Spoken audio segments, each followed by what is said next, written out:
drejtësisë, të arrim të kuptojmë 5-6 aktet kryesore që i duan çdo juristi të jetë në dieni se si formsohen ato, se çfarë duhet të përmbajnë, se si bëhet aksesi në gjykata dhe në institucione. Mendoj që në fund të këtij kursi, për ato që kanë bërë edhe kursin e mëparshëm me mua, mënyra si ne procedojmë është që fillimisht bëjmë një prezantim të shkurtër, diku te më pak se gjysmën e orës, për pjesën jo teorike, nuk do ta quaj, por për elementet kryesorë që duhet keni parasysh para se të kalojmë në pjesën e dytë tek draftet. Gjithmonë tek të gjitha orët që neve do trajtojmë do kemi drafte për të bërë edhe analizën konkrete dhe praktike se çfarë neve morëm dhe se si ato implementohen realisht në një draft që do i dërgohet gjykatës apo institucionit. Kryesisht në këtë kurs neve do flasim sot për kërkesë padin, deklaratën e mbrojtjes dhe kundër padin, pra për të kuptuar elementet kryesor dhe se si duhet ta ndërtojmë një kërkesë padi për të qenë e pranueshme në gjykate për të arritur qëllimin që ne kemi fillimisht. Pastaj do të trajtojmë aktin administrativ dhe ankimin administrativ për të parë se si mund të bëjmë një ankim administrativ dhe një akti që ne e konsiderojmë të padrejtë. Do të shohim dhe kallëzimet penale dhe në fund unë kam lënë orën e fundit ashtu si edhe tek kursi tjetër për ato që na kanë ndjekur deri në kaluar. Do të shikojmë memon ligjore, kërkesat e zakonshme që mund të dërgohen institucioneve dhe mund të shikojmë edhe kërkesën për përshpejtimin e gjykimit, duke qenë se kohët e fundit gjykimet po vonojnë disi dhe është një kërkesë që është goxha e aplikueshme në praktik në këtë situatë që kërkesat në sistemin e drejtësisë dhe me vonesa. Atëherë, siç thash, sot do trajtojmë kërkesë padin, deklaratën e mbrojtjes dhe kundër padin. Fillimisht për ta nisur, siç ju mund ta keni bërë dhe në kodin e procedurës, kushdo që ka mbaruar drejtësi, duhet jemi të qartë që gjykatat mund të vinë në lëvizje vetëm nëpërmjet individëve. Pra asnjë gjykatë nuk mund të fillojë ex officio, siç quhet, ose vetë me vullnetin e saj, nuk mund të fillojë një proces gjyqësor pa qenë pala ajo që inicion këtë proces dhe ajo që kërkon të drejtat e saj nëpërmjet një gjykimi. Kërkesat e palëve domosdoshmërisht, ashtu si kërkesë padia apo kërkesat e tjera, kur ne paraqesim një kërkesë në gjykatë, duhet kemi parasysh që kjo mbartë edhe disa detyrime ndaj nesh, detyrime të cilat nëse nuk përmbushen, gjykata mund të mos i pranojë aktet tona, kjo duke u lidhur qoftë edhe me pagesën e kërkesë padis, detyrime në lidhje me afatet. Pra, kur nisim një proces gjyqësor, duhet kemi parasysh që përveç të drejtave që ne pretendojmë, domosdoshmërisht kjo mbartë edhe disa detyrime nga ana jonë që ne do të shikojmë edhe në vijim të prezantimit.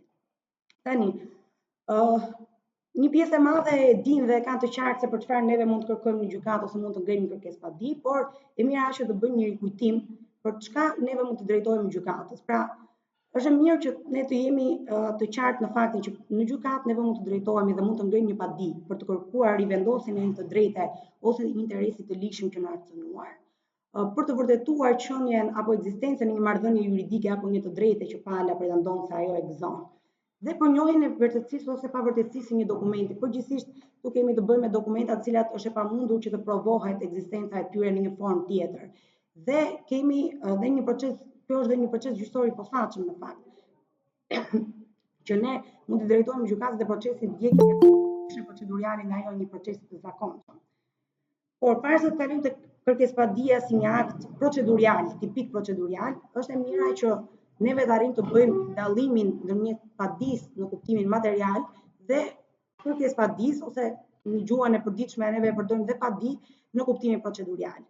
Pra, që ta kuptojmë padia në kuptimin material është e drejta që ka çdo palë për të kërkuar nëpërmjet forcës shtrënguese të shtetit apo nëpërmjet gjykatës në këtë rast, sepse është institucioni që merret me gjykimin e proceseve, për të kërkuar realizimin e një të drejte që buron nga e drejta subjektive. Është e drejta që ka çdo person për të kërkuar realizimin me anë të forcës së një të drejte subjektive, kundrejt një personi tjetër pavarësisht vullnetit të këtij të fundit.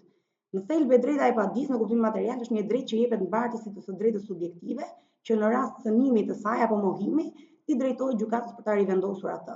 E thon me fjalë paksa më të thjeshta dhe më shkurtimisht.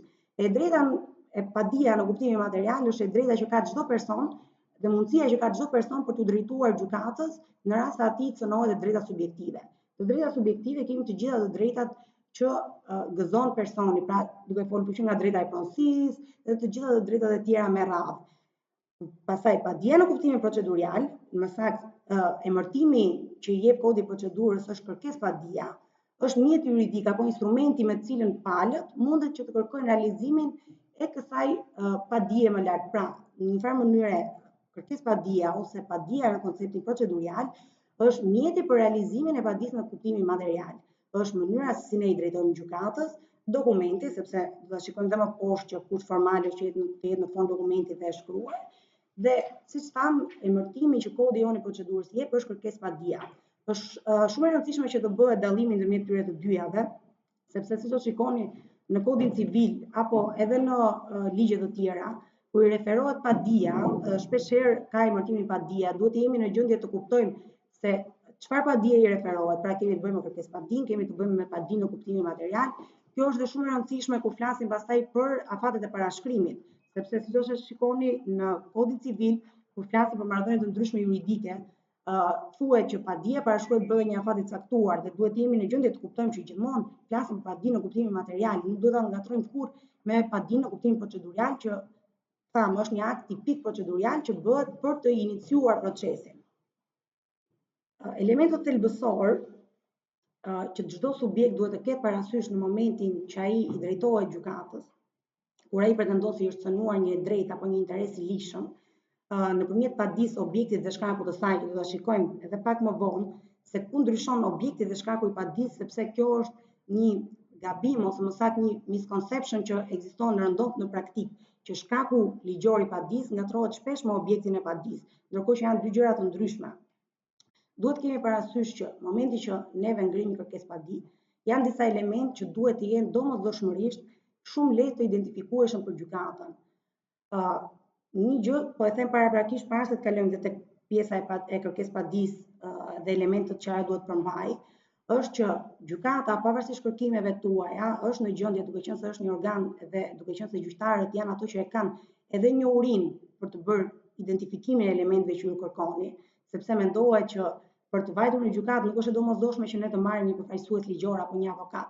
Për të vajtur në gjykatë ose për të drejtuar me kërkesë padi, nuk është e nevojshme që kërkesë padia të ketë atë formën tipike që neve shikojmë rëndom që paraqitet në gjykatë, sepse mendohet që çdo individ, çdo gjykatës, dhe mjafton që ai të arrijë dhe të jetë në gjendje të identifikojë këto elementet që ne do të citojmë tani, në mënyrë që ajo të bëhet e pranueshme nga gjykata dhe gjykata të arrijë të kuptojë se çfarë pretendimi po ngre ky person, pra çfarë të drejtë kërkon ai të realizojë. Si thash, gjërat kryesore që duhet të evidentohen janë marrëdhënia juridike nga burojnë të drejtat apo interesat e lishme të shkelura, siç mund të jetë marrëdhënia e pronësisë, një marrëdhënie kontraktore, marrëdhënie trashëgimie. Pra, nëse ju do të drejtoheni gjykatës, po marrim një shembull për përmbushjen e detyrimit, ju duhet të jeni në gjendje të evidentoni se nga ka lindur ky detyrim, cili është burimi i tij. Pra, është një kontratë apo kur i drejtoheni gjykatës me kërkesë për lëshim urdhër ekzekutimi, duhet të jeni në gjendje të evidentoni se ky detyrim ka lindur nga fatura. Pra, gjithmonë në kërkesë padi duhet evidentohet marrëdhënia juridike që është cënuar dhe nga burojnë të drejta apo interesat e lishme që ju pretendoni se ju janë cënuar nga veprimet apo mosveprimet të ndryshme të personit i cili do të flisni si të paditur. Personi që ka cënuar të drejtën apo interesin legjitim. Kjo është një aspekt tjetër shumë i rëndësishëm që unë kam edhe slide më vete, pra përcaktimi i legjitimitetit aktiv dhe pasiv. Ju duhet të jeni shumë të qartë në momentin që përcaktoni personin të cilit duhet i drejtohet ky kërkimi juaj, pra ai që ju ka cënuar të drejtën.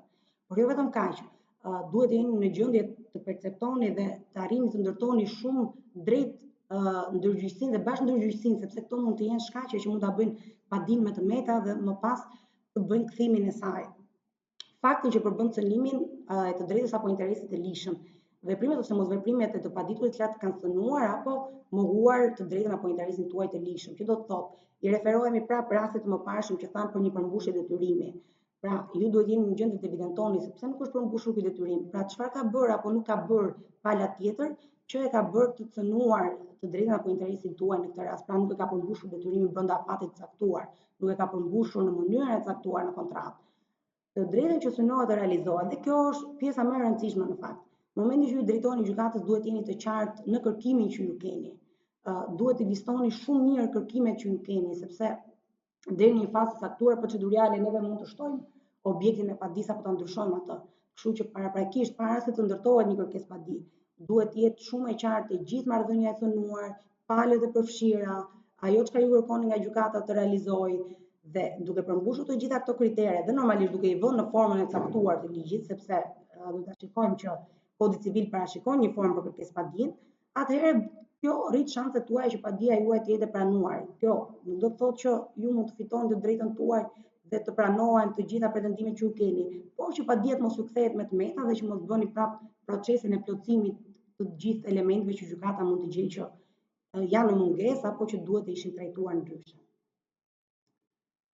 Siç thash, një element shumë i rëndësishëm në praktikë dhe që shpesh herë haset vështirësi edhe nga gjykatat sepse një pjesë jo vetëm e juristëve, por dhe kujdo që i drejtohet gjykatës se ka të vështirë për të bërë dallimin dhe kjo ka qenë një problematikë goxha e madhe saqë edhe gjykatat e shkallëve më të ulta shpesh herë kanë dhënë vendime kontradiktore dhe kjo ka çuar në një vendim unifikues të gjykatës lartë në vitin 2012, të cilin unë do t'ua vendosur në dispozicion, ku bëhet dallimi ndërmjet shkakut të padisë dhe objektit të padisë. Tani që ta nisim nga kjo. Shkaku i padisë është gjëja kryesore që ju duhet të evidentoni në kërkesëpadinë tuaj, që janë ato elementet që ne folëm pak më sipër. Shkaku i padisë përbëhet nga e drejta subjektive, e cila e gjen burimin e saj te drejta objektive, pra e cila referohet tek e drejta objektive, e cila e parashikon që kjo është një e drejtë apo se si realizohet kjo e drejtë, dhe gjendja e faktit kundër kësaj të drejte. E thon me fjalë paksa më të thjeshta. Shkaku i padisë përbëhet nga e drejta që ju gëzoni dhe veprimet apo mosveprimet që e kanë cënuar këtë drejtë që ju gëzoni.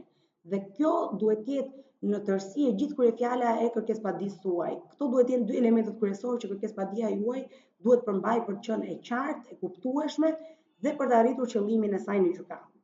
Nga ana tjetër pastaj, objekti i padisë është ajo që kërkohet nëpërmjet kërkesëpadisë në gjykatë. Këto domosdoshmërisht janë shumë të lidhura me njëri tjetrin, sepse normalisht nga shkaku i padisë do të merret dhe do të referohet për të ndërtuar objektin e padisë. Dhe objekti i padisë janë të gjitha ato kërkime që ju keni ndaj gjykatës. Duke ju referuar këtij shkaku, ju do të ndërtoni të gjitha kërkimet që ju synoni të realizoni në gjykatë. E rëndësishme është për të pasur parasysh edhe diçka tjetër. Edhe kjo është e parashikuar në vendimin unifikues të cituar numër 3 të 2012-s, që edhe nëse ne nuk arrim që objektin e padisë ta shfaqim të qartë në pjesën fillestare, sepse siç e dini një kërkesëpadisë do ta shikojmë edhe kur ta analizojmë draftet, ka pjesën hyrëse që janë palë, gjykatën që i drejtohet, bazën ligjore, objektin e padisë. Pavarësisht se ju nuk mund, nëse nuk e keni ndërtuar të qartë objektin e padisë në pjesën fillestare, kjo nuk do të thotë që gjykata do të bazohet në të ajo pjesë. Gjykata ka detyrimin që të arrijë të kuptojë objektin e padisë, pra kërkimet tuaja, duke lexuar të gjithë aktin. Një kërkim base nuk është i listuar në pjesën e objektit, por mund të jetë i qartë në pjesën e analizës së fakteve ose në pjesën e argumentimit ligjor.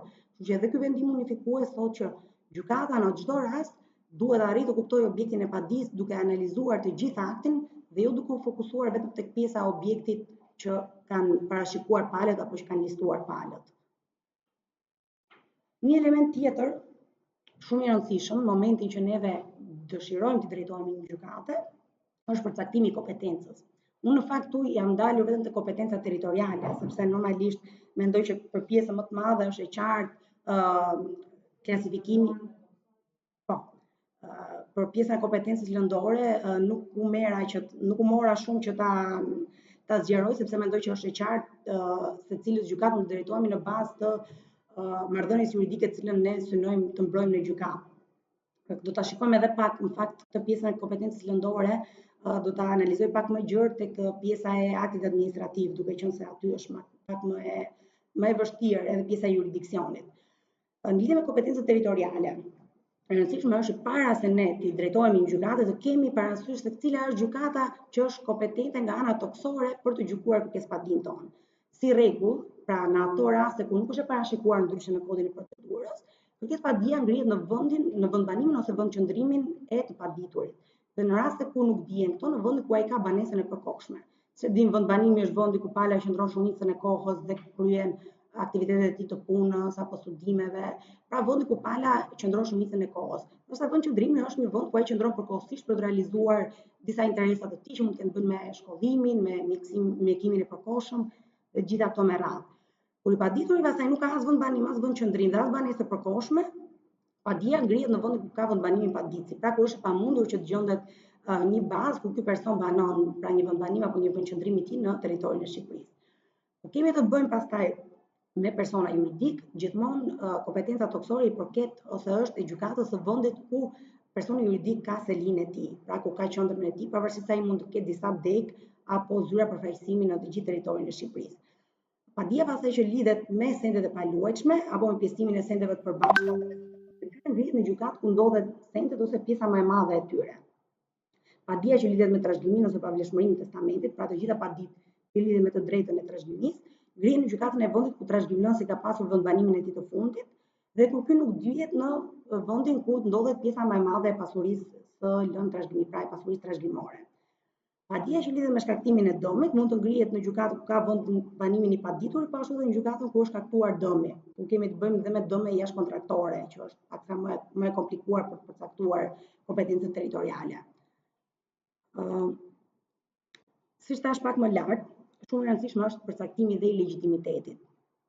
Për palët mund të duket shumë e qartë në fillim kur e mendojnë të ngrenë një kërkesë paditëse kush mund të jetë pala ndaj të cilët ato do ta drejtojnë këtë kërkim, por mund të dali që e drejta nuk i takon asaj pale, pra mbase nuk është ajo palë që e ka cënuar të drejtën apo interesin tuaj. Mbase nuk është ajo pala që e gëzon të drejtën si fillim, që ju mendoni se ju takon ju. Tani, kur kemi të bëjmë me legjitimitet aktiv, gjithmonë e ka pala paditëse, pra pala që ka një interes të likshëm për të ngritur padinë dhe që synon angazhimin e gjykatës për të mbrojtur dhe për të vënë në vend interesat dhe të drejtat e tij. Ndërsa legitimiteti pasiv e ka gjithmonë pala të cilës i drejtohen këto kërkime, pra pala e paditur në proces, që konsiderohet edhe pala kundërshtare, që është pala e cila me veprimet ose mosveprimet e saj ka cënuar një të drejtë apo interes të likshëm të personit që angazhon gjykatën për të realizuar ato apo për të vendosur në vend. Tani, një element që është shumë i rëndësishëm është bashkëndërgjyqësia. Bashkëndërgjyqësinë e kemi në rastet kur padia ngrihet nga shumë persona bashkarisht ose ndaj shumë personave bashkarisht, të cilin mund ta kemi dhe vullnetare, por dhe e detyrueshme. Kur kemi të bëjmë me bashkëndërgjyqësinë e detyrueshme, është një aspekt që do pak vëmendje, sepse në momentin që juve nuk e përcaktoni të qartë këtë në kërkesë padi, gjykata mund ta kthejë me të meta kërkesë padin dhe ju të detyrojnë të bëni plotësimet e nevojshme. Bashkëndërgjyqësinë e detyrueshme kemi në rastet kur e drejta është njëkohësisht e disa personave, kryesisht për shembull nëse ju do të drejtoni një padi ndaj një prone e cila është në bashkëpronësi ndërmjet bashortit dhe bashortes. Ju në çdo rast do duhet të thrisni të dyja këto palë si të paditura, sepse të dyja këto palë e gëzojnë ato të drejtën që ju mbase pretendoni që është e juaja. Siç thash, bashkëndërgjyqësia funksionon ose më saktë është e aplikueshme në rastet kur palët kanë të drejta dhe detyrimet të përbashkëta mbi objektin e padisë, të drejtat dhe detyrimet e tyre nga pikpamja e faktit apo e ligjit kanë po të njëjtën bazë. Në rast se gjykimi ka filluar dhe paditësi vëren se kërkimi i tij shtrihet ndaj më shumë se një personi, atëherë mund ta shtrijë kërkimin dhe ndaj tij të fundit duke e thirrur atë si të paditur. Gjithmonë këto bazuar në rregullat procedurale që parashikohen në kodin e procedurës dhe brenda afateve që parashikon kodi i procedurës që ju të bëni këto plotësime. Nëse vendimi nuk mund të jepet përveç se kundër shumë personave në rastin e bashkëndërgjyqësisë së detyrueshme, ata të fundit duhet të thirren domosdoshmërisht si të paditur në proces. E rëndësishme është që të kemi parasysh edhe faktin që në rast se gjatë gjykimit vërehet që pala e cila është thirrur si e paditur nuk e gëzon ato të drejta, apo nuk është pala, mund të bëhen dhe zëvendësime procedurale. Gjithmonë sipas afateve dhe rregullave të kodit procedurës. Megjithatë nuk do të thotë që në rast se ju keni bërë një gabim në ndërtimin e bashkëndërgjyqësisë, kjo është diçka e pandrejshme. Mund të kërkohet në gjykatë dhe kur gjykata e evidenton vetë, në asnjë rast gjykata nuk mund të thrasë palët vetë, duhet jeni ju të cilët bëni kërkimin në bazë parimit të disponibilitetit.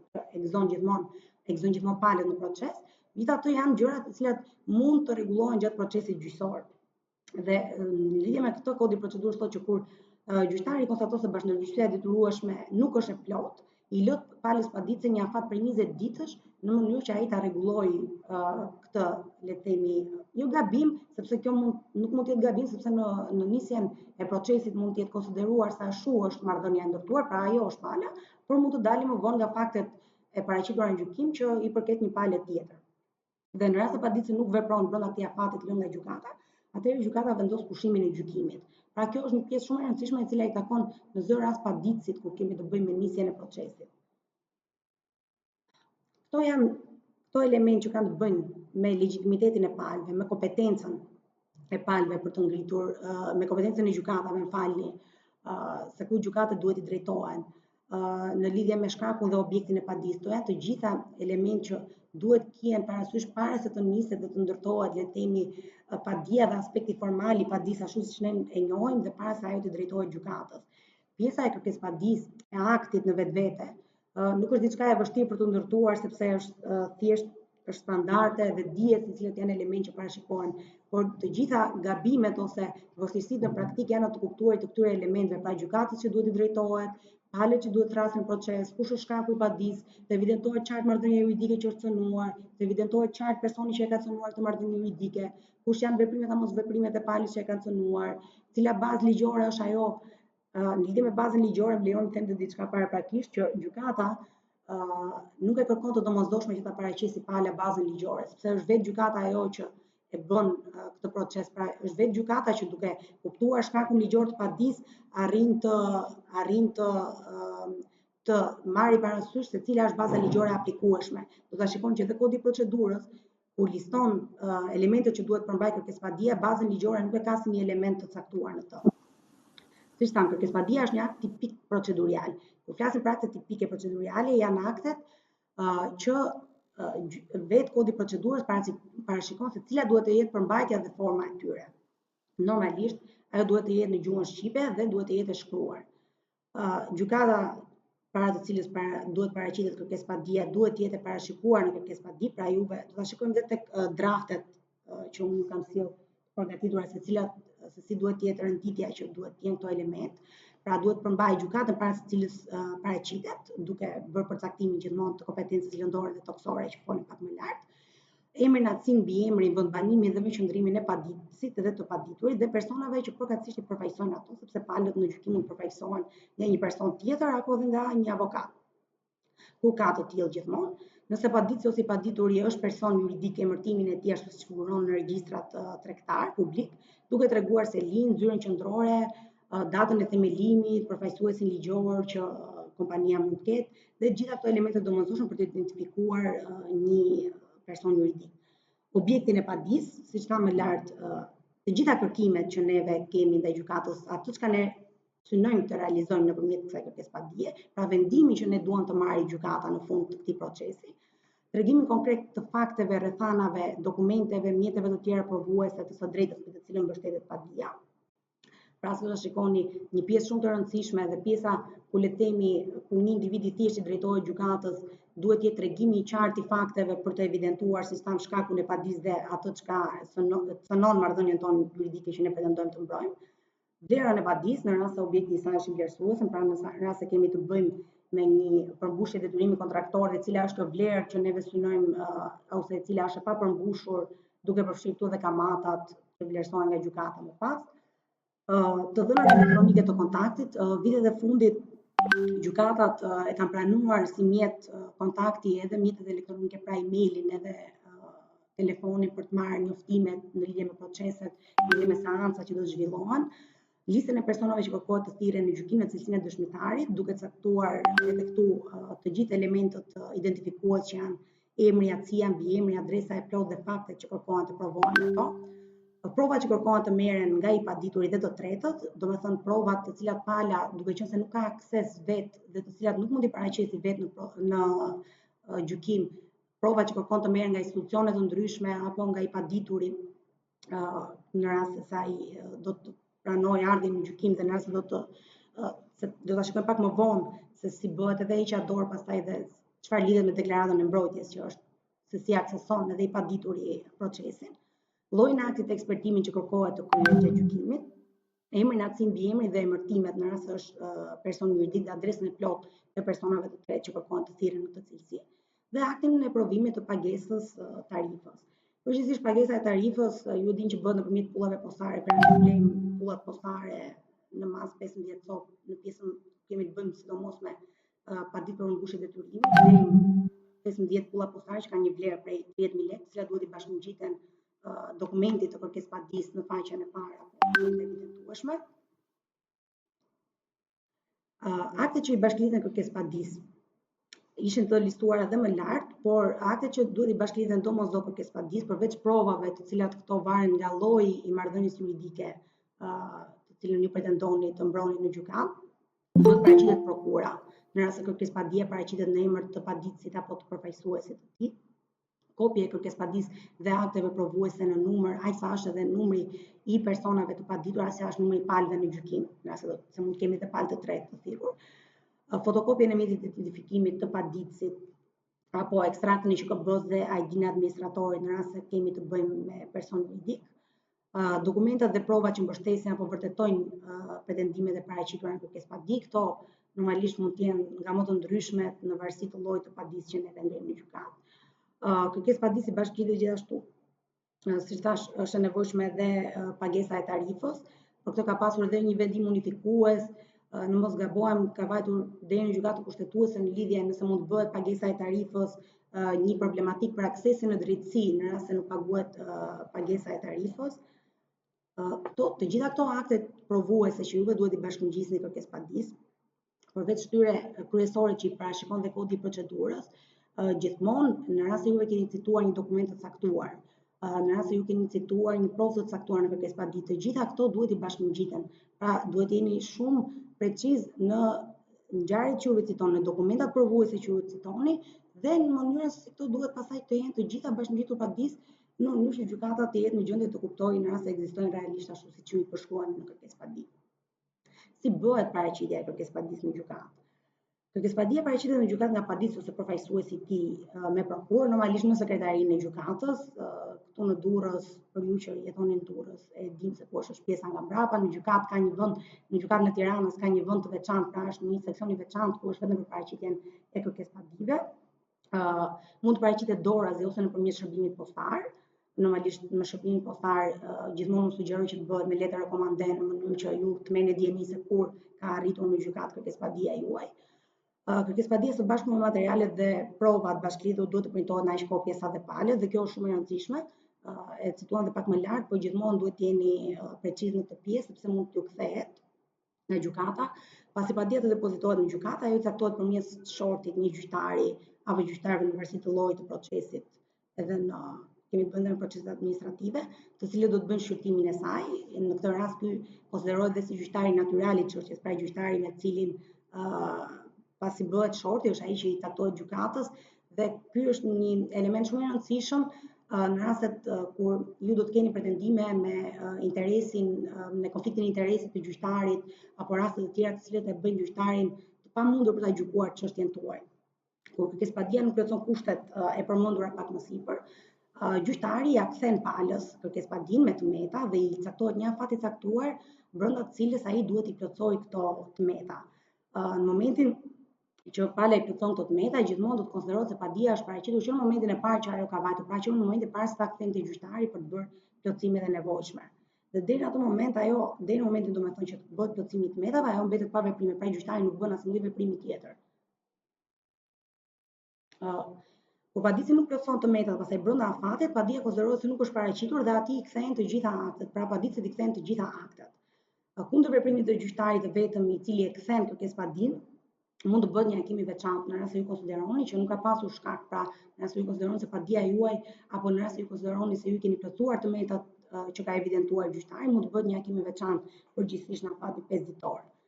Kur tmetat e kërkesëpadisë siç tham janë plotësuar brenda afatit, atëherë konsiderohet se ajo është paraqitur që në ditën e parë kur juve e keni dorëzuar atë në gjykatë, pra që para se ta kthente gjyqtari për plotësimin e tmetave. Tani forma. Unë kam vendosur disa element të formës, megjithatë, siç do ta shohim, elementët janë ato që parashikohen në kodin e procedurës. Kjo është më shumë për t'ju referuar më pas drafteve që do të shikojmë në pjesën e dytë, që janë data e nënshkrimit të kërkesëpadisë, generalitetet e palëve, objekti i kërkimeve, pra të listuara të gjitha kërkimet që ju keni, dispozitat ligjore ku paditësi mbështet kërkimin e tij, siç thash këtë pjesë do ta shikojmë edhe tek aktet, gjykatët të cilët i drejtohen kërkimet, shtjellimet nga paditësi në lidhje me faktat dhe rrethanet të cilat kanë lindur të mosmarrëveshje apo më falni vetëm një sekondë. Pra të gjitha faktet dhe rrethanat që lidhen me mosmarrëveshjen objekt gjykimi, provat që duhet paraqes zakonisht pala në fund kërkesëpadisë, duhet të jenë të listuara edhe në padi, pra çfarë provash ju keni paraqitur duhet të keni të listuara edhe në padi. Në lidhje me argumentin ligjor tani, siç e dini, në kërkesë padi ka një institucion të veçantë që është argumentimi ligjor. Kjo është aplikueshme në rastet kur normalisht neve i drejtohemi si jurist gjykatës apo një avokat i drejtohet gjykatës, por gjithmonë, siç e thash edhe pak më parë, duhet kemi parasysh që kodi i procedurës ose legjislacioni jonë në tërësi parashikon që përveç rasteve të veçanta, për shembull në gjykatën e lartë apo gjykatën kushtetuese që domosdoshmërisht duhet të jeni të përfaqësuar me avokat, në raste të tjera dhe çdo individ i thjesht mund të drejtohet gjykatës për pretenduar të drejtën e tij. Dhe në këtë raste është e pranuar që jo çdo individ mund të ketë formimin ligjor për të bërë një argumentim ligjor ashtu siç do duhej të bëjë në rast se ajo do të ishte formuluar nga një jurist. Ndryshimi i objektit dhe i shkakut të padisë. Keni parasysh që e folëm pak më lart shkakun dhe objektin e padisë. Pra kur mund të bëhet ndryshimi i shkakut dhe kur mund të bëhet ndryshimi i objektit. Keni parasysh kur kemi të bëjmë me ndryshimin e shkakut të padisë, duke qenë se neve ndryshojmë ose më saktë japim një ide tjetër se çfarë është e drejta që neve na është cënuar apo veprimi apo mos veprimi që kanë cënuar ato, kur ndryshohet shkaku i padisë, në një farë mënyrë ndryshon e gjithë padia dhe e gjithë kërkimi që neve kemi bërë në fillimin apo në iniciimin e procesit. Kodi jonë procedurës parashikon që padici gjatë veprimeve përgatitore ka të drejtë të paraqesë kërkesë me shkrim për ndryshimin e shkakut të padisë. Duhet kemi parasysh që kur ndryshon shkaku ligjor i padisë, padici zgjedh të mos mbështetet më në titullin juridik, pra apo në marrëdhënien juridike fillestare të cilën ai kishte iniciuar, por e ndryshon atë duke i bazuar pretendimet e tij në një shkak tjetër ligjor dhe në veprime apo mosveprime të tjera të cilat ai konsideron se e kanë ndryshuar atë. Pra, kemi parasysh kur ndryshohet shkaku i padisë, bëhet një transformim total i të gjithë situatës të cilës ju keni pretenduar që të realizoni nëpërmjet gjykatës. Ndryshohet komplet marrëdhënia juridike të cilën ju pretendoni që ju është cënuar. Normalisht, objekti i padisë është pak më fleksibël për të ndryshuar, sepse ai mund të ndryshohet edhe në rast se neve ndryshojmë fare shkakun e padisë.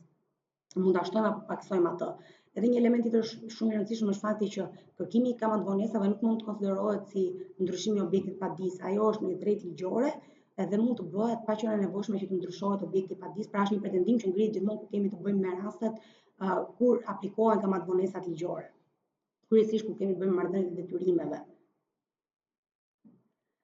Tani, foni për kërkesë padin, e pam pak, unë nuk dua të zgjatëm shumë te pjesa teorike se mendoj që i shikojmë pak më interesante kur i shikojmë te vetë draftet apo aktet. Kërkesë padia, siç tham, është akti ose instrumenti procedurial që paraqet në gjykatë pala, e cila pretendon të realizojë një të drejtë të saj.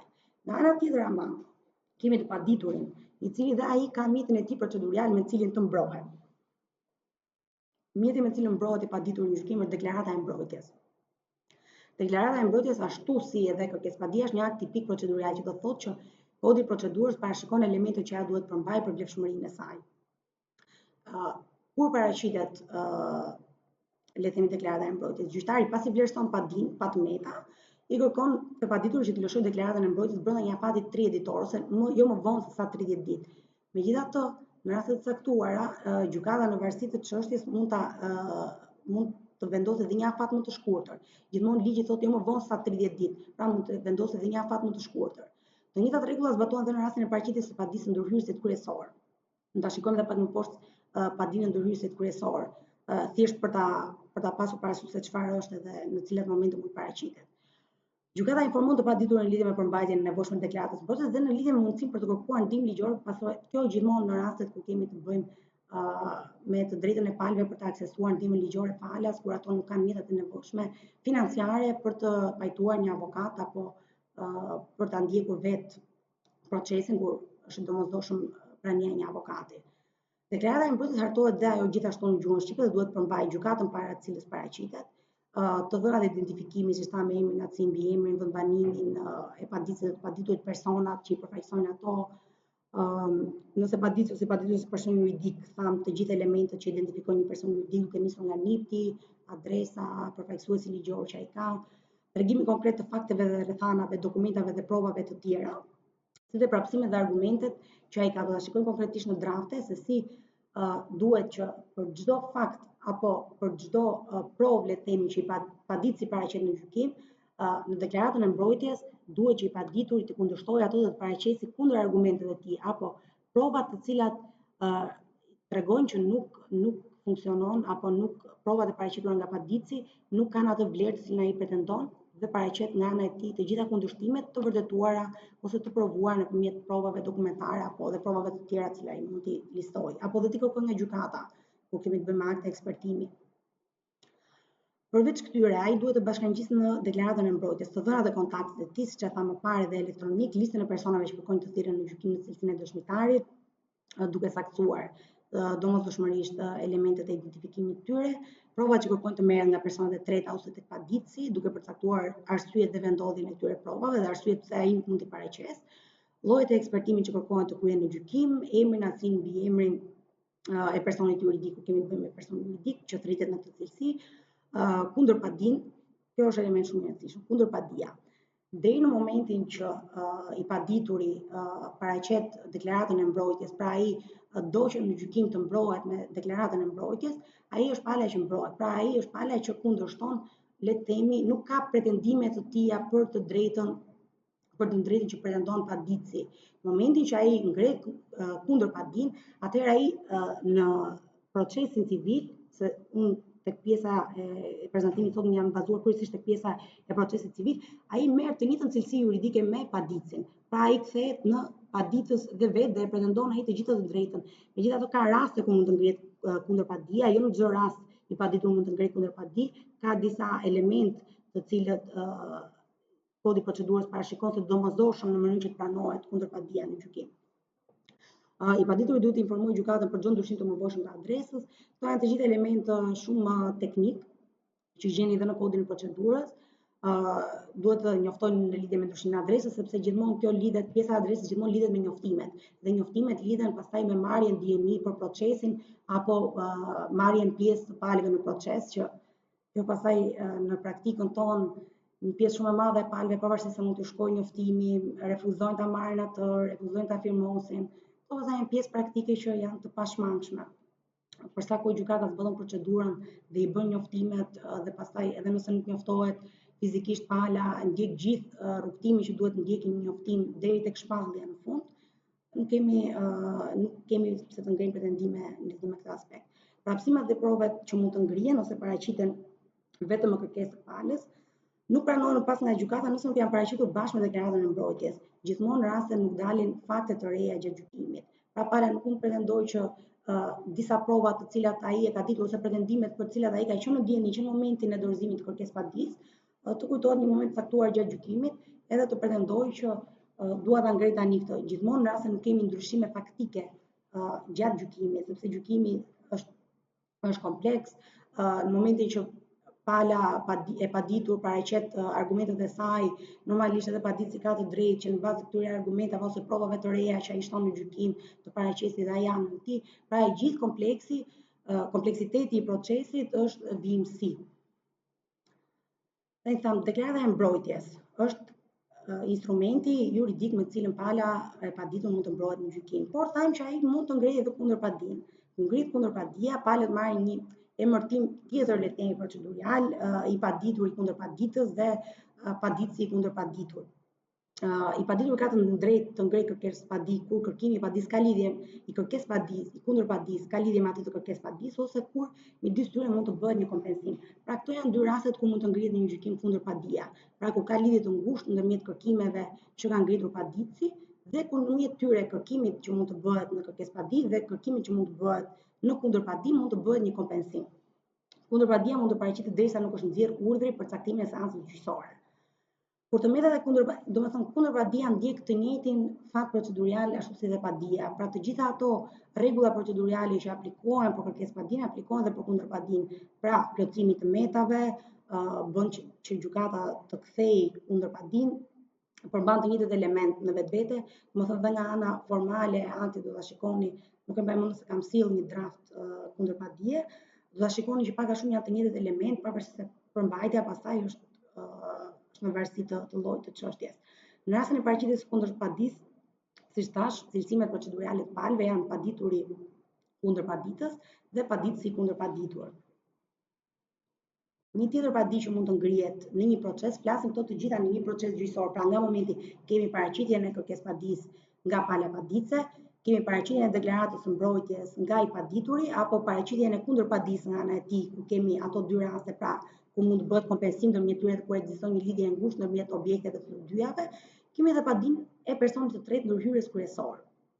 Kushdo mund të ndërhyjë në një proces gjyqësor që zhvillohet ndërmjet personave të treta, kur e pretendon për vete tërësisht ose pjesërisht sendin ose një të drejtë që është objekt i padisë në shqyrtim. Pra në rast se dy palë kanë një konflikt gjyqësor në lidhje me një të drejtë, por në një moment caktuar është një palë e tretë që thotë jo, kjo e drejtë nuk i përket as palës paditse as palës së paditur, por më përket mua. Dhe kjo është e rëndësishme sepse përgjithsisht në paditë e ndërhyrësve kryesor, ku përcaktohet ndërgjyqësia, si të paditur në pjesë më të madhe të rasteve thërriten të dyja palët që janë në proces, pra si i paditur dhe si paditës. Për të ndërhyrë në një proces civil, personi i tretë duhet të paraqesë kërkesën për të ndërhyrë fillimisht në proces, së bashku me padinë derisa nuk është nxjerrë urdhri për caktimin e seancës gjyqësore. Keni parasysh që një pjesë shumë e madhe e veprimeve procedurale që mund të kryhen, sidomos me formimin e ndërgjyqësisë, pra thirrjen e personave të tretë, qoftë edhe ndërhyrës kryesor, ligji i ka të kushtëzuara me afate të caktuara, pra deri në caktimin e seancës gjyqësore, deri në seancën përgatitore, duhet jeni shumë të vëmendshëm te kjo pjesë, sepse në momentin që ju mund të paraqisni një kërkesë për te afatit të caktuar në kodin e procedurës, gjykata mund ta rrëzojë atë.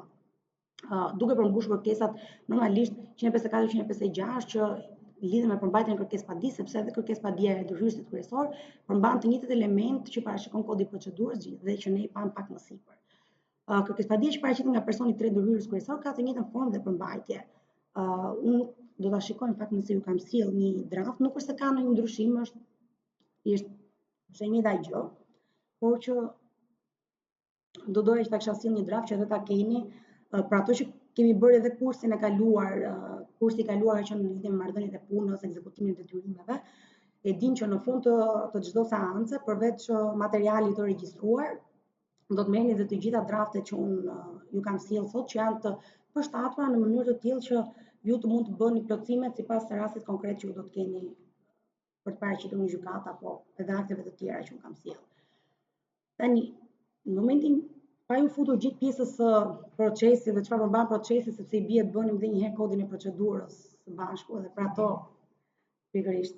Fakt civilja ka qenë lënda ime e preferuar gjithmonë, por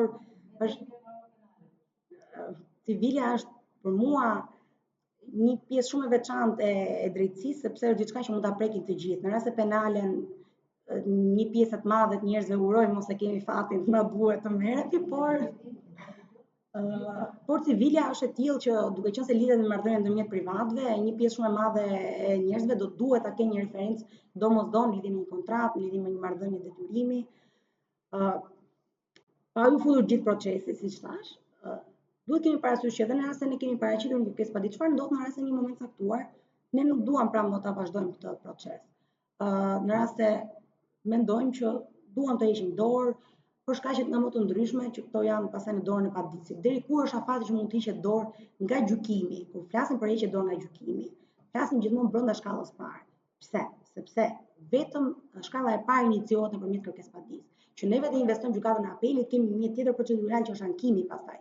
Kështu që pikërisht, kështu që në mënyrë që neve të heqim dorë nga gjykimi, pra nga shqyrtimi i kërkesë padisë tonë dhe nga ato pretendime që ne kemi ngritur në kërkesë padisë, mund ta bëjmë vetëm brenda gjykimit të shkallës parë. Heqja dorë ka efekt nëse i padituri e pranon atë. Çfarë ndodh? Mund të ketë raste që ka lindur një konflikt, i cili ka vajtur deri në gjykatë. Dhe paditësi në një moment të caktuar, mbase duke parë edhe rrjedhën e ngjarjeve në gjykatë dhe se si mund të paramendojë, se si mund të shkojë gjithë procesi dhe çfarë mendimi mund të merret, mund të dojë të heqë dorë nga gjykimi. Megjithatë pala e paditur, e cila në këtë rast është investuar në gjykim, pra ka paraqitur deklaratën e saj të mbrojtjes, ka paraqitur provat e saj dhe ajo ka interes që le të themi ky konflikt të marrë një drejtim dhe të marrë një vendim nga gjykata, mund të mos e pranojë kërkesën e paditësit për të hequr dorë nga gjykimi dhe mund të dëshirojë që të vazhdojë procesi dhe të merret një vendim nga gjykata, le të themi për të pasur më në fund një panoramë të qartë se kujt i përket kjo e drejtë apo nëse rast është cënuar apo jo, le të themi ajo që pretendon paditësi. Megjithatë, pranimi i të paditurit nuk është i nevojshëm në rast se ai deri në momentin e kërkesës për heqje dorë nuk ka paraqitur ende deklaratën e mbrojtjes. Pra në rast se pala e paditur nuk ka paraqitur akoma deklaratën e mbrojtjes në momentin që paditësi kërkon të heqë dorë, atij nuk i merret një mendim sepse ai akoma nuk është investuar në proces, akoma nuk ka paraqitur në gjykatë mbrojtjen e tij. Gjykata mund të vendosë pushimin e gjykimit dhe nëse mospranimi i paditurit nuk ka shkak të lishëm, që thot pavarësisht se i padituri ka këtë të drejtë, dhe në fakt ka ndodhur me ndryshimet e fundit të kodit procedurës, që i është dhënë drejtat e paditurit, pavarësisht se ai e ka këtë të drejtë që të refuzojë le të themi heqjen dorë, ai duhet të ketë një shkak të lishëm, sepse gjithmonë merren parasysh edhe ekonomia gjyqësore, merren parasysh të gjithë elementët që nëse ka vlerë apo jo që ky le të themi ky proces të vazhdojë, në rast se palët nuk kanë asnjë interes për të, apo asnjë le të themi mundësi për një zgjidhje konkrete nëpërmjet këtij procesi. Kemi dhe heqjen dorë nga e drejta e padisë. Nëse e mbani mend në fillim fare të prezantimit, folëm për po ja ta përfundoj edhe këtë edhe i përgjigjemi. Folëm për të drejtën e padisë në kuptimin procedurial dhe për të drejtën e padisë në kuptimin material. Kur bëhet fjalë e heqja dorë nga e drejta e padisë, gjithmonë i referohen në kuptimin material. Që heqja dorë nga e drejta e padisë mund të bëhet në çdo fazë të gjykimit. Dhe pala nuk ka të drejtë më ta ngrejë përsëri të padinë, ndryshe nga ç'folëm më parë nga heqja dorë nga gjykimi, që pala në moment të caktuar në rast se ndryshojnë rrethanat apo faktet mund ta paraqisë sërish atë pretendim. Heqja dorë nga e drejta e padisë para gjykatës së apelit sjell si rrjedhoj apo edhe gjykatës lartë, megjithatë gjykata e lartë duke qenë se ka një funksion të posaçëm edhe çështjet që ajo gjykon lidhen me elemente të tjerë, në rast se kjo kërkesë paraqitet para gjykatës së apelit, atëherë ajo detyrohet të prishë vendimin e gjykatës shkallës parë dhe të bëjë rrëzimin e padisë, duke ju hequr kështu padicë në një farë mënyrë dhe drejta për ta ngritur sërish të pretendimit. Kjo ishte, le të themi, unë mundohem gjithmonë që të pjesa e prezantimit i bie pak shkurtimisht, sepse nuk dua t'ju lodh dhe nuk dua të duket sikur po bëjmë leksion, sepse në vetvete trajnimi, por e kam çmuar të nevojshme duke parë edhe te kursi tjetër që një pjesë e madhe kanë edhe mangësi le të themi të këto element. Dhe unë nuk mund të kaloj duke treguar një rrethanat e faktit apo argumentin ligjor te kërkesëpadia, kur palët nuk mund më pjesëmarrësit nuk mund të bëjnë dallimin kryesor ndërmjet padisë kuptimit pikërisht. Kështu që edhe për mua në fakt zhvillimi i këtij kursi sidomos do kishte më tepër vlerë të bëj fizikisht të gjithë edhe që ne të ndërtonim kërkesëpadi realisht nëpërmjet kazuseve konkrete. Megjithatë, duke qenë se pjesa më e madhe janë online dhe është pa mundësia totalisht objektive, problemi është atë mendoj. Po, kur bënim kursin tjetër, kundërpadia bëhet kur paditësi hidhet poshtë kërkesëpadia e parë. Kundërpadia mund të bëhet. Po, shiko, në momentin që në një proces janë paraqitur edhe një kërkesëpadi dhe një kundërpadi, gjykata mund vendosë edhe të rrëzojë padisë dhe të pranojë kundërpadinë. Nuk është se kjo lidhet, domethënë, nuk është se pranueshmëria e kundërpadisë lidhet me pranueshmërinë nga gjykata ose jo të kërkesëpadisë. Patjetër.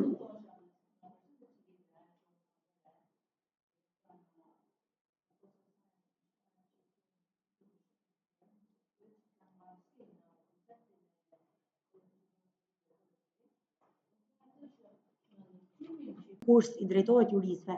Në rastin kur ju jeni juristë dhe keni për të mbrojtur të drejtën e një personi tjetër, duhet jeni shumë preciz në hartimin e akteve, duhet keni parasysh të gjitha pasojat që vijnë nga mos parashikimi i diçkaje në kërkesëpadi, nga mos evidentimi i qartë i marrëdhënies juridike dhe gjitha këto me radhë. Pra, duhet të merrni kohën e duhur, duhet të jeni preciz, duhet të jeni sa më shumë të informuar, duhet të lexoni mirë dispozitat ligjore, duhet të arrini të bëni të nxirrni qartë cili është shkaku ligjor i kësaj kërkesëpadie që ju po ngrini, në mënyrë që të mbroni në mënyrë efektive të drejtat e palës që ka ardhur te ju për të kërkuar asistencë ligjore.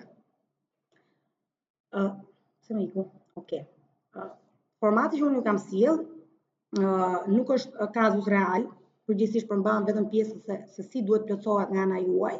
Megjithatë, unë pres që të kemi ndonjë kazus, duke qenë se në kursin e kaluar, njëra nga pjesëmarrëset këtu ka një kazus dhe të bëjmë diçka praktike që edhe ju të dëgjoni, sepse nga kazuset gjithmonë mëson shumë më tepër sesa nga pjesa teorike. Kështu që nuk po zgjatem që të trajtojmë pak në një kazus te pjesa e fundit. Kjo kërkesëpadi që kam sjellur, unë isha në fakt në modyshe për të sjellë një kërkesëpadi për pavlefshmëri veprimi juridik apo për zgjidhjen e marrëdhënies punës. Po duke marrë parasysh që jemi edhe një pjesë jo juriste dhe kjo është një diçka që juve mund t'ju prek të gjithë në një moment caktuar. mendova që të sjell kërkesëpadim për zgjidhjen e padrejtë marrëdhënies punës, si një diçka më të hasur në praktik nga gjithë ne dhe që mund t'ju hyjë në punë në çdo moment të jetës, në rast se do t'ju duhet. Uroj që asnjërit mos i duhet drejtohet në gjykatë për këtë shkak, po ja që në Shqipëri është shumë e rëndomt. Siç e pam, keni parasysh që gjithmonë të bëni pak atë lidhjen, çfarë pam te pjesa e prezantimit, se çfarë elementesh përmban në mënyrën si këto janë të strukturuara. Gjithmonë kërkesëpadia duhet përmbajë ato elemente që thot kodi i procedurës, megjithatë nuk është e thënë që ju të kufizoni vetëm në ato. Në momentin që ju doni ta zgjeroni më tepër, gjithmonë jeni të lirë duke ju përmbajtur pjesës thelbësore që duhet ketë, pastaj pjesa tjetër se si ju doni ta bëni analizën tuaj ligjore apo si ju doni të paraqisni faktet, kjo është sa më i zotën jetë një avokat, aq më i qartë dhe aq më mirë dita ndërtoj kërkesëpadim. Keni palën, siç e shikoni, është data që mban kërkesëpadia dhe data e nënshkrimit të saj, titulli se çfarë akti procedurial është ky, pra kemi të bëjmë me kërkesëpadi. Kjo pjesa këtu zgjidhja e padrejtë marrëdhënies punës nuk është e nevojshme, unë thjesht e kam vënë për të qenë evidente për ju se çfarë do shikojmë. Kemi paditësin, keni parasysh që gjithmonë elementet ose të dhënat e identifikimit të palës duhet të jenë të sakta, duhet përmbahet adresa, gjithmonë sepse kemi të bëjmë me njoftimet e gjykatës dhe gjykata gjithmonë njoftimet i bën në adresën që ju keni vendosur dhe adresa juaj duhet jetë e qartë. Gjithashtu duhet vendosni dhe adresën e palës së paditur, jeni ju ai që si fillim, pavarësisht se unë mendoj që kjo le të themi mund edhe të ofrojë sepse jo në çdo rast neve mund të jemi ndjeni se ku e ka adresën pala e paditur, mund të ofrojë edhe nga gjykata nëpërmjet një aksesimi në gjendje civile, megjithatë kështu janë kushtet dhe do ta shikojmë mbi këtë. Pra kemi pala, i biri e bia e ku do të jetë, lindur, datëlindjen, banesën, rrugën konkrete, pra adresën konkrete, madhor me zotësi juridike të plotë për të vepruar, sepse siç e kemi trajtuar edhe në kursin e mëparshëm, po e ripërsëris, gjykatës mund të drejtojë edhe një palë që ka zotësi juridike të plotë për të vepruar, që e cila fitohet në momentin që mbushet 18 vjeç dhe gjykata nuk kemi një vendim për kufizimin apo heqjes së zotësisë juridike për të vepruar. Kontaktet tuaja dhe adresën elektronike, sepse siç e pam është ndryshuar tani në ligj dhe është vënë që dhe adresa elektronike të përdoret për efekt njoftimesh. Palën e paditur, në këtë rast duke qenë se kemi të bëjmë me marrëdhënie pune, unë vendosa një shoqëri për ta parë dhe si plotësohen të dhënat për një shoqëri.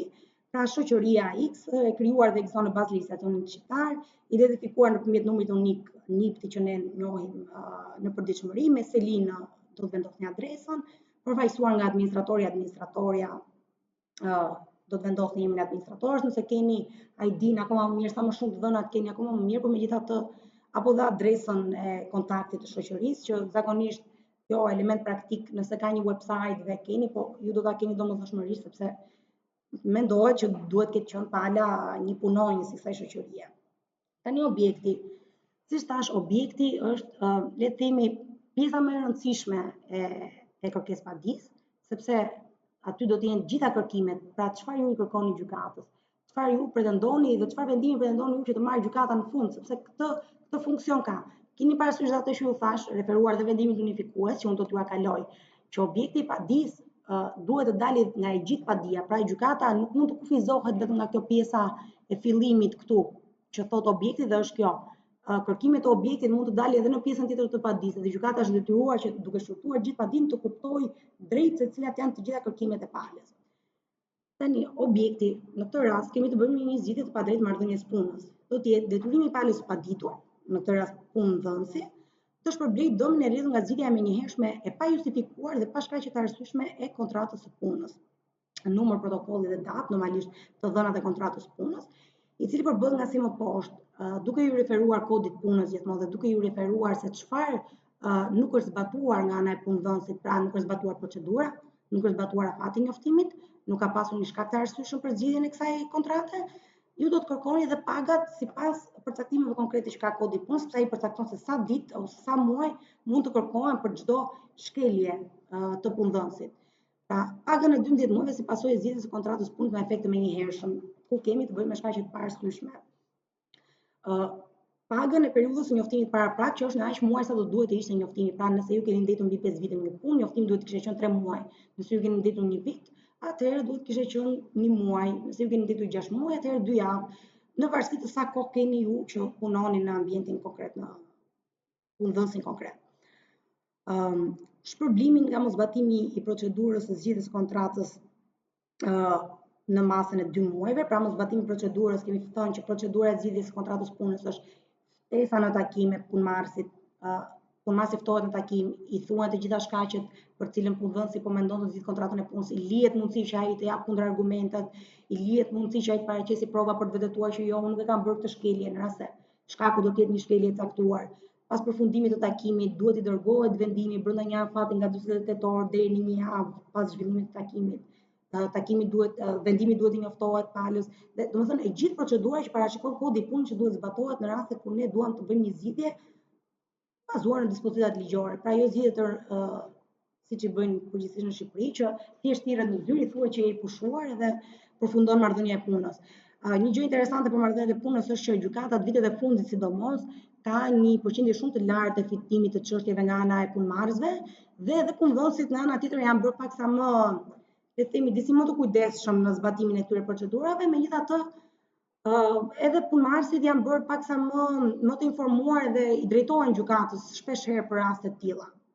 Pagesën e vjetërsisë në punë në masën 15 ditë për çdo vit pune. Pra, për çdo vit pune gjithmonë kur keni mbi 3 vite në atë pozicion pune, në atë kompani apo në atë punëdhënës, në rast se keni mbi 3 vite, llogariteni që nga viti i parë domosdoshmërisht, por vetëm kur keni mbi 3 vite mund ta ngrini si pretendim.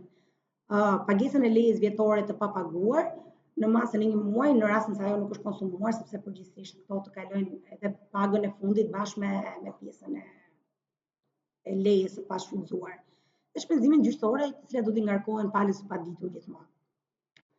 Tani baza ligjore.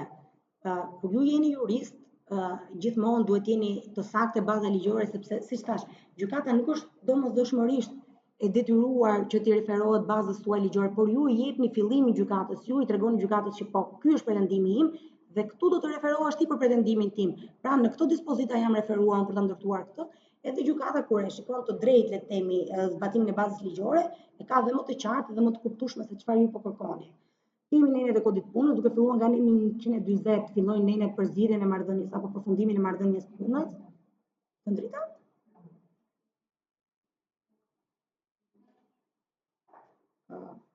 Ndodhi një problem teknik. Po patjetër, siç po thoja, kemi nenet që lidhen me përfundimin e marrëdhënies punës, normalisht tek kreu i kodit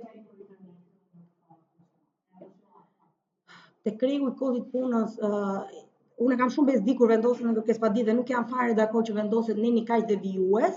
Unë mendoj që pala duhet vendosi të qarta të gjitha dispozitat, sepse vijues ne mund të kemi 140 devijues, por nga 140 edhe vijues kemi dhe nenet kur bëhet zgjidhja e padrejtë nga ana e punëmarrësit, kemi dhe nenet kur zgjidhja është e justifikuar, pikërisht që nuk i përkasin konfliktit që juve pretendoni të ngrini në gjykatë.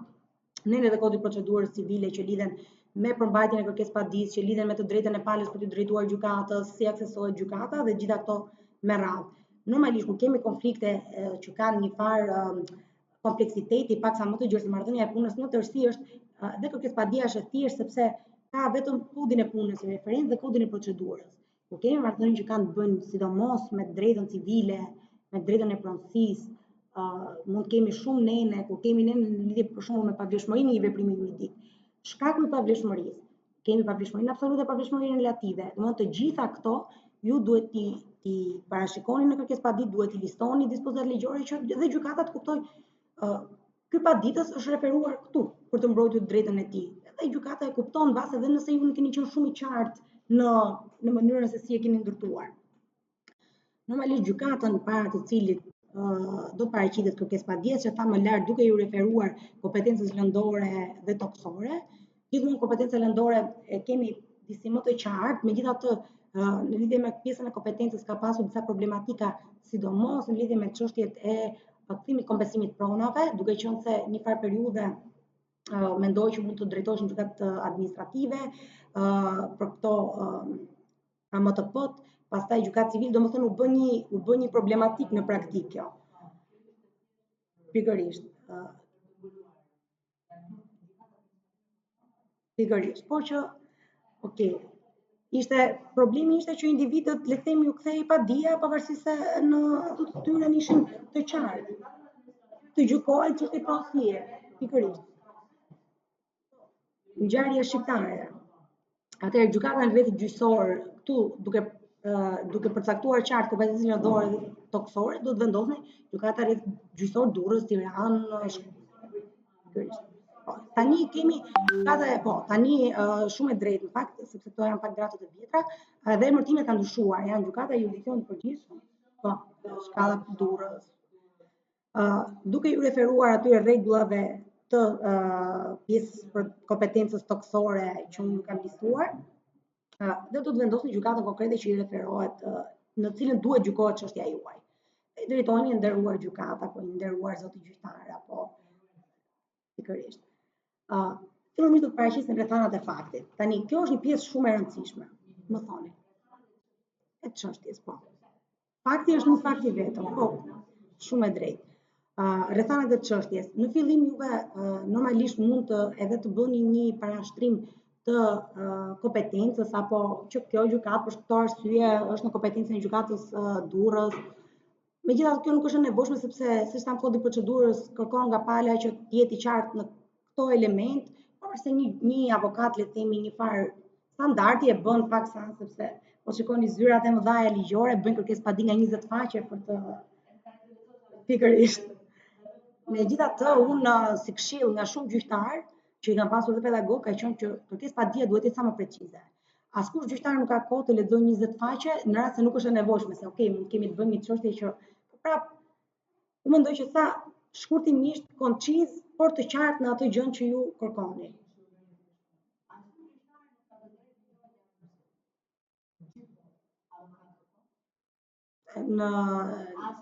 Tek ne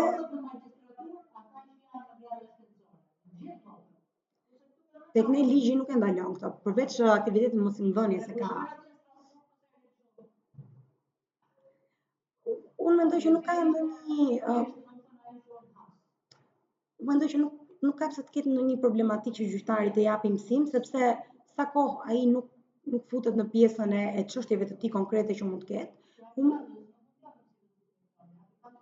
Pikërisht, por shikoni kazuset neve i shikojmë edhe në praktik, domethënë duke e marrë nga kjo pjesë, një gjyqtar është shumë, të paktën ato që më ka dhënë si mua, që unë të paktën 2 prej tyre i konsideroj gjyqtar shumë të mirë, kanë arritur edhe ta ruajnë pjesën e konfidencialitetit të gjykimit dhe gjitha këto me radhë. Por për mua është diçka pozitive që të shikosh edhe anën e gjyqtarit. Pra, kur avokati jep mësim, pikërisht. Kur avokati jep mësim, avokati bazohet ajo se si do bëj mbrojtjen, se si do bëj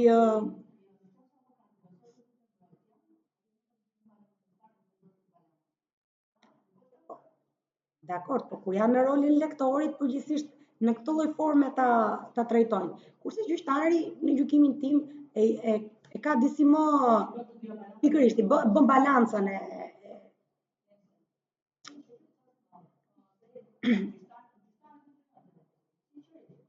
nuk e vënë në diskutim të pjesë. Te ne na e lejon, që unë kam pasur fat të them drejtën te kjo pjesë edhe ka qenë një ndër procedurën civile unë e kam bërë me një gjyqtar, që unë e konsideroj shumë të mirë dhe që ndër të paktët në gjykimin tim personal, që kanë arritur që ta japin siç duhet kodin e procedurës civile. Mendoj ju duhet ta njihni, por nuk po e përmend duke qenë se s'është prezente dhe nuk është etike as pak. Atëherë, rrethanat e çështjes. Siç thanë këtu juve do duhet paraqisni fakte konkrete të çështjes, ku përshkruhet me hollësi se si ka lindur marrëdhëniet e punës. Gjithmonë i referohemi pa ulur në abstraksion tani, siç e kishim tek pjesa e teorisë. Si ka lindur marrëdhëniet e punës, momenti i lidhjes kontratës individuale të punës, të drejtat dhe detyrimet që pala ka pasur gjatë kësaj kontrate dhe gjatë zbatimit të saj, duke ju referuar përshkrimit punës dhe rregulloreve apo akteve të brendshme të shoqërisë. Pra, ku ka lindur marrëdhënia e punës është nënshkruar për shembull në datën kaq është nënshkruar marrëdhënia kontrata individuale e punës me shoqërinë X, ku në detyrën e juristit ka pasur përsipër këto të drejta, këto detyrime. Kjo marrëdhënie ka vazhduar për një periudhë X vjeçare, të gjithë përshkrimin se si ka qenë marrëdhënia e punës, kur ka lindur, si ka vijuar. Në vazhdim do të përshkruajmë me hollësi momentin ndërprerjes së marrëdhënies punës. Tu duhet keni, duke qenë se kërkimet tuaja pak më lart lidhen me mosbatimin e procedurës, lidhen me mosbatimin e afateve të njoftimit, lidhen me shkakun e paarsyeshëm, këtu ju duhet jeni shumë të kujdesshëm dhe të tregoni me hollësi se si është bërë ndërprerja e këtyre marrëdhënieve të punës. Pra, jeni thirrur ju në takim, keni marrë një njoftim të caktuar, është zbatuar procedura, janë zbatuar afatet e njoftimit, keni ndenjur, sepse afatet e njoftimit do të thotë që nëse ju keni ndenjur një vit, për shembull, dhe afati i njoftimit është 1 muaj, ju mbas momentit që hiqeni nga puna edhe 1 muaj ju do vazhdoni të kryeni detyrat tuaja pranë këtij subjekti. Janë ndjekur le të themi të gjitha hapat e nevojshme që parashikon kodi i punës, si ju ka vënë në dieni. Pra, te kjo rubrikë të rrethanat e çështjes duhet të jeni shumë të detajuar në mënyrën se pse ju e konsideroni shkelje apo pse punëdhënësi ka bërë shkelje në këtë mënyrë si e ka zgjidhur marrëdhënien e punës. Marrim një rast tjetër, le të marrim për shembull po marr pavlefshmërinë juridike të një veprimi juridik. Në këtë rast do të shpjegoni si është lidhur kontrata, cili ka qenë ai fakt që ka shkaktuar pavlefshmërinë juridike. Pra, ka qenë i mitur, ka qenë një person që nuk zonte zotësi juridike për të vepruar ai që e ka lidhur kontratën. Në pjesën e rrethanave të faktit, ju do të tregoni të gjithë situatën faktike. Si ka ndodhur ngjarjet, si ka ndodhur procedura, çfarë ka qenë ai fakt që ju e konsideroni, cilat janë veprimet apo mos veprimet e palës tjetër që ju kanë cënuar të drejtën tuaj.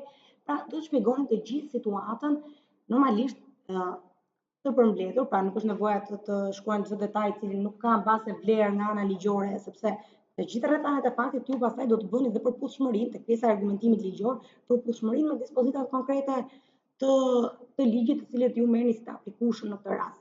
Kështu që te kjo pjesë duhet që rrethanat e faktit që juve përshkruani më pas të bëni dhe tek pjesa e argumentimit ligjor, përputhshmërinë e tyre me nenin konkret. Pra, kur flasim për shembull nuk më ka thirrur në takim, ti do t'i referohesh pastaj te pjesa e argumentimit ligjor, neni të kodit punës që flet për thirrjen në takim, do të thoni neni kaq parashikon që procedura është kjo, ndërkohë në rastin konkret mua nuk më është zbatuar procedura, unë jam hequr nga puna më njëherë. Do të thonë duhet të ketë një përputhshmëri ndërmjet rrethanave të faktit më pas edhe dispozitave ligjore konkrete në të cilat ju e bazoni pretendimin tuaj. Si thash, në këtë rubrikë tek pjesa e argumentimit ligjor, e cila është pjesa e dytë, në këtë rubrikë do të tregohet lidhja ndërmjet fakteve të pasqyruara më lart në raport me kërkesat e ligjit, duke ju referuar një analizë të dispozitave ligjore përkatëse për të mbështetur pretendimet e punëmarrësit, paditësit në këtë rast, kundër punëdhënësit palës paditur. Dhe palët normalisht do të argumentojnë, do të konsiderojnë pse kontrata, përfundimi i kontratës punës është pa shkaqe të justifikuara. Duke bërë analizën e 153, që parashikon shkaqet e justifikuara për zgjidhjen e marrëdhënies punës. Dhe sipas rastit, pa respektuar afatet, duke cituar në 143, parashikon cilat janë afatet, duke thënë që ky duhet ishte afati i cili do të më aplikojë mua në këtë rast, referuar gjatësisë së marrëdhënies punës, apo zgjatjes së marrëdhënies punës. Duke u referuar procedurës që duhet ishte ndjekur në 144 të kodit punës. Pra, të dyja këto që janë dhe pjesa, le të themi, kryesore ku gjykata do të lexojë pretendimet tuaja dhe do të arrijë të formojë mendimin e saj se si duhet zgjidhur. Si duhet zgjidhur çështja sepse kjo është diçka që formsohet gjatë gjykimit kur vinë të dyja palët, por që krijon një pranueshmëri hipotetike, le të themi. Dhe në një vendim të gjykatës lartë, të cilin duket e kam sjellë dhe sot, tregon cilat janë ato kushtet që gjyqtari shqyrton fillimisht dhe një ndër to është dhe pranueshmëria hipotetike, pra që në duket që mund të jetë një kërkesë padi që pranohet, pavarësisht se si mund të zhvillohen ngjarjet gjatë gjykimit, por në momentin që gjyqtari lexon një kërkesë padi, ku duket që nuk ka shkak ligjor, duket që nuk ekziston realisht një konflikt ligjor, atëherë nuk është kërkesë padia në përputhje me ato çka ne cituam pak më lart. Ato 4 kushte duhet i keni vat në vesh të ndryshe, sepse mbi ato duhet ta ndërtoni duke u bazuar te kjo forma. Siç thash, templeti është thjesht një formë që juve ju jep për të strukturuar, domethënë kjo është e përdorur në praktik për ta strukturuar sa më mirë pretendimin tuaj. Dhe gjithmonë duke përbajtur këto, por siç thash edhe në fillim, jo duke qenë të ngurtë, sepse juve edhe mund të shtoni elemente që ju mendoni që do t'ju favorizojnë apo detajet që do t'ju favorizojnë në shqyrtimin e kërkesë padisë.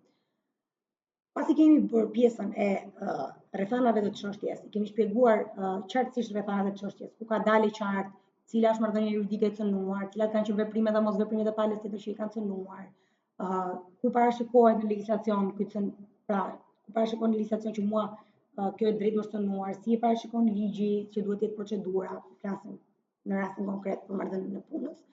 Kemi pjesën e konkluzioneve. Te pjesa e konkluzioneve gjykata Pala bën një përmbledhje në tërësi të çfarë ka evidentuar më lart dhe paraqit konkluzionet përfundimtare të gjitha analizës së bërë më lart dhe kërkon përfundimisht nga gjykata. Kjo është pjesa shumë e rëndësishme sepse pala përgjithsisht kjo është e njëjtë me objektin sepse kërkimet e palës evidentohen dhe në objektin e padisë, evidentohen dhe në pjesën fundore dhe këtu pala i liston edhe një herë të gjitha kërkimet që ajo ka. Pra çfarë kërkon nga gjykata? Të detyrojë palën tjetër të shpërblej dëmin e ardhur si pasojë e zgjidhjes së parashtyshme, të shpërblej 12 pagat për zgjidhjen pa shkaqe të parashtyshme, të shpërblej 2 pagat për njoftimin, të shpërblej të gjitha kërkimet që ju keni ndaj gjykatës. Në pjesën pas kërkimeve do të bashkëngjisni edhe do të citoni më saktë provat të cilat do të bashkëngjisni kësaj kërkesë padije. Në rastin konkret kemi prokura e përfaqësimit, që palë normalisht punëmarrësi do të përfaqësohet nga një avokat i caktuar. Kontrata e punës dhe anekset e saj, që janë prova kryesore në fakt.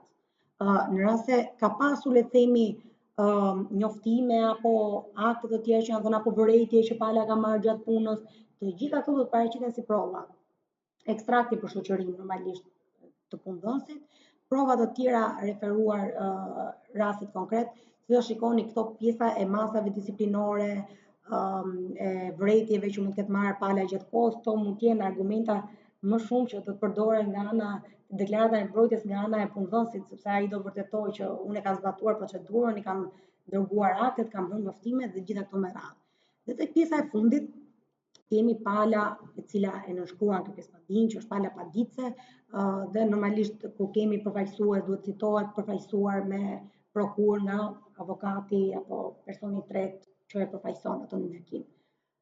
Ky është një template, siç u thash, që mund përdoret në çdo rast që ju mund të keni lidhje me, po jo vetëm me marrëdhëniet e punës, sepse unë thjesht ju kam bërë një mënyrë të përmbledhur këtu se si duhet të listohen faktet, po kjo është një template që ju mund ta përdorni për çfarë lloj kërkesë padije që ju do i drejtoni gjykatës, gjithmonë duke vënë edhe përmbajtjen e duhur referuar asaj që ju kërkoni. Pa u zgjatur shumë te kjo, sepse do doja të dëgjoja një kazus. Kemi deklaratën e mbrojtjes, të cilën unë për që ju të kuptoni le të themi se si bëhet lidhja ndërmjet të dyjave, kemi le të themi në këtë rast deklarata e mbrojtjes është e hartuar nga ana e punëdhënësit, që ai mbrohet ndaj pretendimeve të punëmarrësit. Dhe kemi i paditur që është shoqëria XY, i tham nuk po përsërites edhe një herë këto sepse nuk dua të humb kohë. Paditsi që është punëmarrësi që e ka paditur, bazën ligjore, po ta shikoni te baza ligjore është baza le të themi që justifikon zgjidhjen e marrëdhënies punës. Unë kam referuar bazën ligjore që është zgjidhja e menjëhershme nga ana e punëmarrësit në momentin që punëmarrësi mungon më shumë se 7 ditë në punë pa një justifikim caktuar, atëherë punëdhënësi mund ta zgjidhë menjëherë kontratën e punës dhe kjo konsiderohet sikur është zgjidhur me shkaqe të arsyeshme.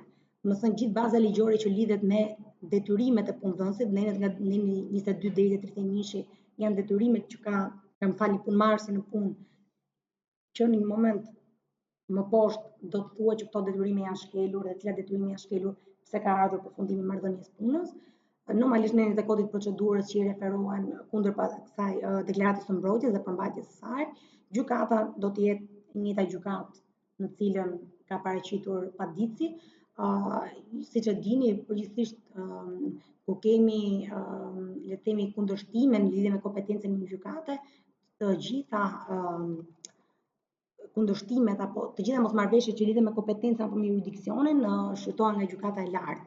Kështu që në moment që palët kanë kundërshtime për kompetencën, normalisht do ta paraqesin këtë gjë para gjykatës.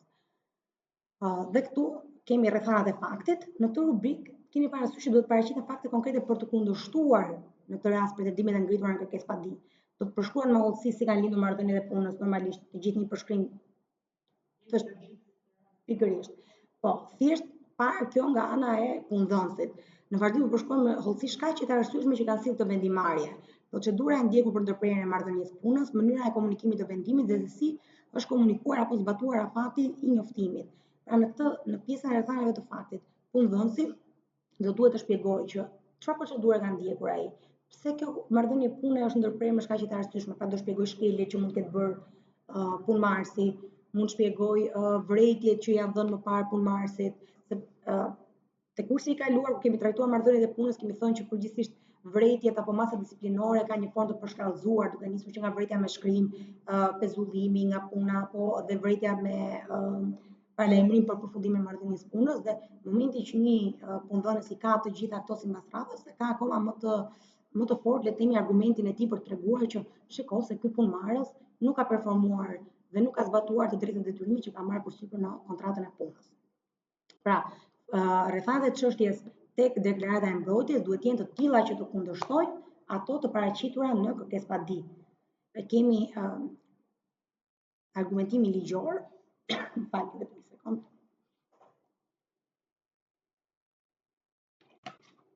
Kemi ato që njihet si fakte krijuese dhe fakte shuese. Faktet krijuese janë ato që paraqet paditësin në një gjykim. Faktet shuese janë ato që paraqet pala e paditur për të shuar le të themi ato që paraqet paditësin në gjykim. Dhe tek pjesa e deklaratës së mbrojtjes kemi argumentimin ligjor.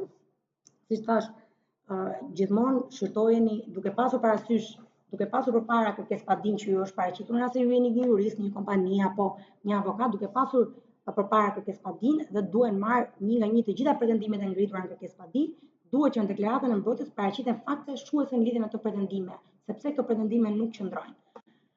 Siç thamë në këtë rubrikë do tregohet lidhja ndërmjet fakteve të pasqyruara tek pjesa e rrethanave të faktit dhe kërkesave të ligjit për të rrëzuar pretendimet e punëmarrësit dhe për të mbështetur pretendimet e punëdhënësit.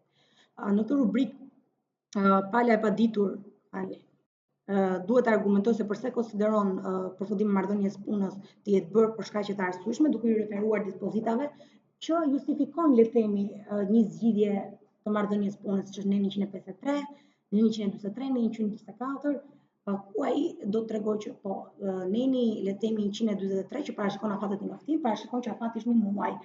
Pas ngjitur kësaj deklarate e mbrojtjes, ju do të gjeni njoftimin që është bërë një muaj para për zgjidhjen e marrëdhënies punës. Pra gjithmonë deklarata e mbrojtjes bëhet duke pasur përpara kërkesëpadin dhe duke ju referuar çdo fakti të paraqitur në kërkesëpadi, duke dhënë faktin kundërshtues në deklaratën e mbrojtjes. Konkluzionet po ashtu, megjithatë keni parasysh që në deklaratën e mbrojtjes neve do të kërkojmë rrëzimin e padisë paraqitur nga pala tjetër. Pra ky do të jetë kërkimi që neve kemi. Do të kërkojmë rrëzimin e padisë pa bazuar në prova dhe në ligj dhe argumentet të tjera që juve i gjykon. Dhe normalisht edhe shpenzimet gjyqësore që duhet i paguaj pala paditëse në këtë rast, sepse ka ngritur një padi le të themi të pabazuar sipas pretendimeve të paditurit. Dhe provat bashkëlidhur që në rast se për shembull pala paditëse në këtë rast punëmarrësi pretendon se nuk është zbatuar procedura, ju do të paraqisni provë vendimin që i është çuar, postën rekomande që ai e ka marrë njoftimin. Pra, të gjitha provat që vërtetojnë le të themi një situatë të kundërt të asaj që ka paraqitur paditësi në kërkesëpadinë e tij. Po, rregull. Lajmërimarrje, po. Dhe në fund, ku kemi të bëjmë me shoqëri tregtare, ai që e nënshkruan le të themi deklaratën e mbrojtjes gjithmonë është përfaqësues ligjor administratori, por kemi edhe raste ku përfaqësohet nga avokat, që edhe kjo, siç ishte edhe në rastin e kërkesëpadisë, duhet të citohet pra avokati përfaqësues. Këto ishin dy aktet që unë kisha sill. Një këshill që unë kam dhënë gjithmonë edhe tek kursi i kaluar është që duhet jeni kreativ me aktet, pra gjithmonë duke ju bazuar parashikimeve të kodit procedurës, pra ato rregullat apo ato elemente që duhet përmbaj, nuk duhet të jemi shumë të ngurtë, nuk duhet të kemi frikë të paraqesim detaje më tepër.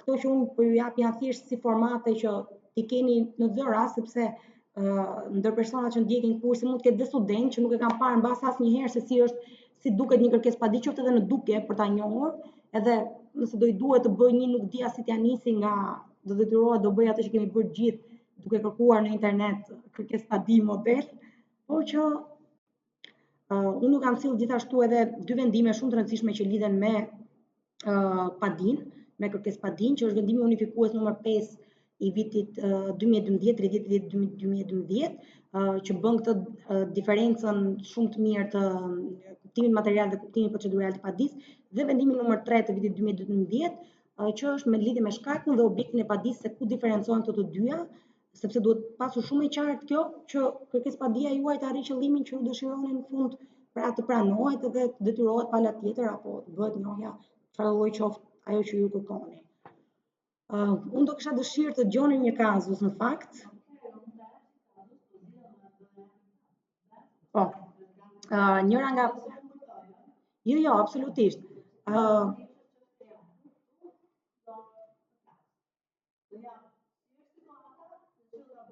Po. Po. Do japi...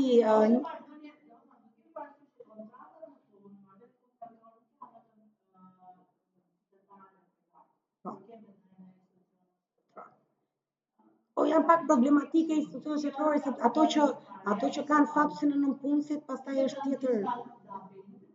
Okej. Po.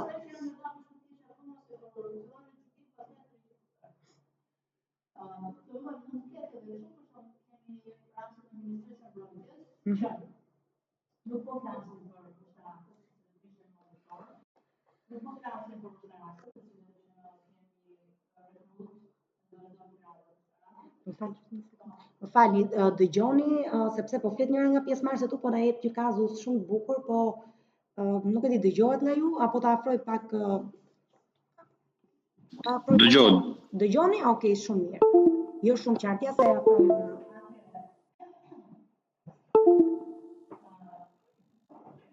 Do vini këtu?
Na jepni në një mendim ju të online-it, sepse kështu bëhet pak më...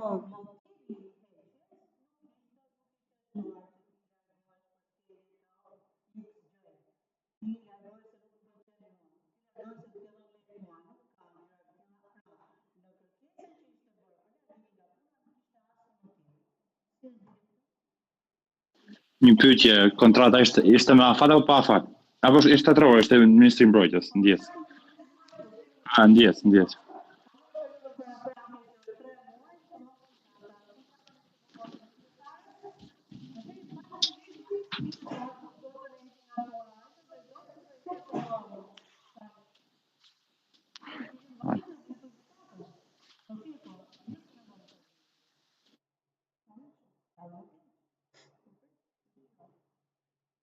Na thoni ndonjë mendim, nuk ka rëndësi është i saktë apo i gabuar, sepse nuk ka mendim të gabuar.